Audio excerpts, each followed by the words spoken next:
Assalamualaikum warahmatullahi wabarakatuh. Perkenalkan, nama saya Fitri Analastari dengan nomor NIM 20111 dari Prodi Ekonomi Pembangunan. Semoga kita selalu dalam lindungan Allah Subhanahu wa taala.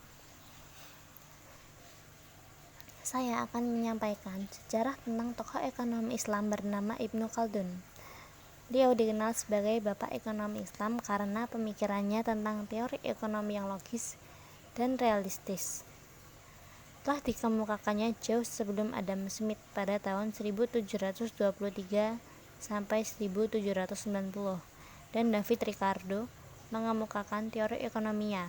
Bahkan ketika memasuki usia remaja, karya beliau sudah menyebar kemana-mana. Untuk mengenali lebih dalam lagi, beliau memiliki nama lengkap Waliuddin Abdurrahman bin Muhammad bin Al-Hasan bin Jabir bin Muhammad bin Abdurrahman Ibnu Khaldun. Ibnu Khaldun berasal dari keluarga keturunan Yaman yang hijrah ke Spanyol pada abad ke-8 Masehi. Keluarga besar beliau tinggal di Sevilla. Kemudian ketika situasi Andalusia sedang goncang akibat pertempuran dengan bangsa Nasrani, mereka hijrah ke Afrika Utara, tepatnya di Tunisia. Beliau lahir pada tanggal 27 Mei 1332 di Tunisia juga. Sejak usia dini, beliau sudah hafal Al-Quran. Beliau meninggal karena terkena musibah serangan wabah, dan beliau meninggal pada saat umur 73 tahun pada tanggal 17 Maret 1046. Beliau dikubur di pemakaman Sufi dari Khonaqoh As-Salahiyah sekitar akhir abad ke-8, dan pemakaman tersebut khusus pemakaman para Sufi. Sang sejarawan, sebagaimanapun sudah kita ketahui, pernah menjadi pengelola Khonaqoh Sufi Baibar. Ibnu Khaldun menempuh pendidikan di Universitas Zaitunah, berada di Tunisia. Beliau dikenal saat mendalami studi, beliau begitu dalam pengamatannya terhadap masyarakat yang dikenalnya. Dengan ilmu dan pengetahuan yang begitu luas, serta ia hidup di tengah-tengah mereka dalam penggambarannya yang luas pula. Oleh karena itu, beliau sangat rajin dan bersungguh-sungguh dalam menempuh pendidikan di Universitas Zaitunah. Awal mula Ibnu Khaldun berkarir adalah saat Ibnu Khaldun berusia 17 tahun.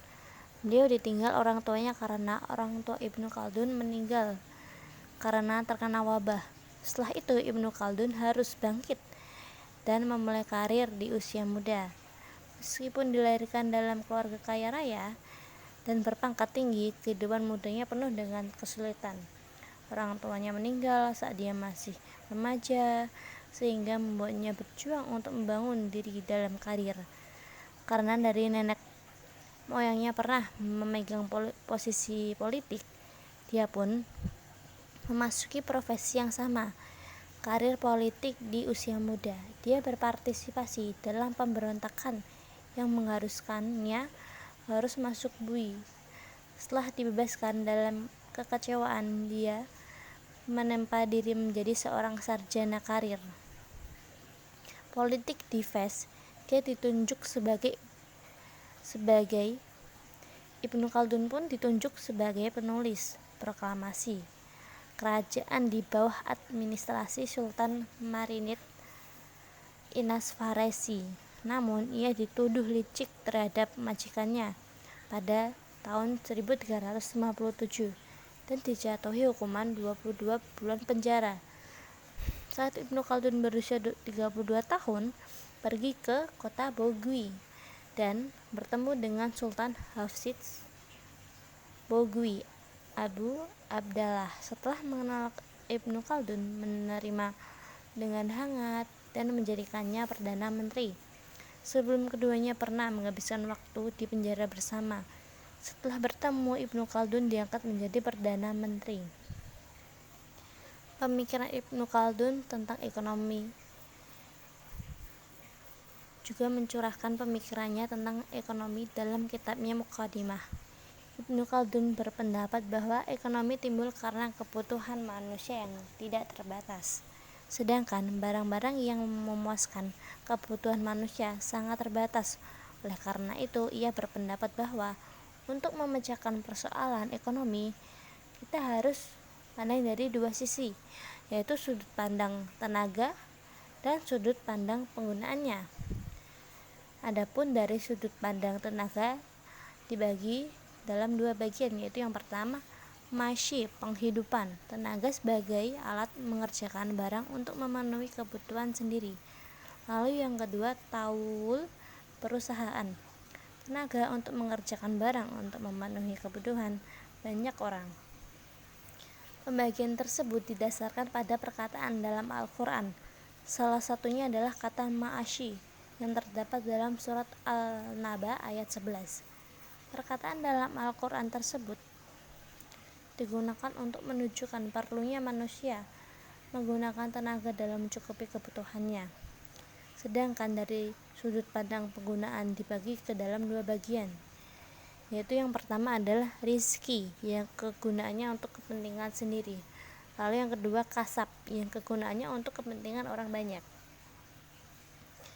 Beliau juga mengeluarkan pendapat teori siklus. Menurut Ibnu Khaldun, manusia diciptakan sebagai makhluk politik atau sosial, yaitu makhluk yang selalu membutuhkan orang lain dalam mempertahankan kehidupannya, sehingga kehidupan dengan masyarakat dan organisasi sosial merupakan sebuah keharusan. Penghargaan Ibnu Khaldun. Pada tahun 2004, Pusat Komunitas Tunisia meluncurkan penghargaan Ibnu Khaldun. Yang pertama sebagai seorang berprestasi berpendidikan tinggi atau berpendidikan di Tunisia, yaitu di negara Amerika, yang karyanya mencerminkan gagasan Ibnu Khaldun tentang kekerabatan dan solidaritas yang begitu perlu untuk kehidupan kita. Penghargaan ini dinamai Ibnu Khaldun karena dia diakui secara universal sebagai bapak ekonomi Islam dan juga untuk konversi gagasan dengan tujuan dan program organisasi di berbagai negara memiliki cara penghormatannya berbeda-beda kepada Ibnu Khaldun. Contohnya seperti pada tahun 2006, Atlas Economic Research Foundation meluncurkan sebuah kontes esai tahunan untuk siswa yang diberi nama dalam kehormatan Ibnu Khaldun.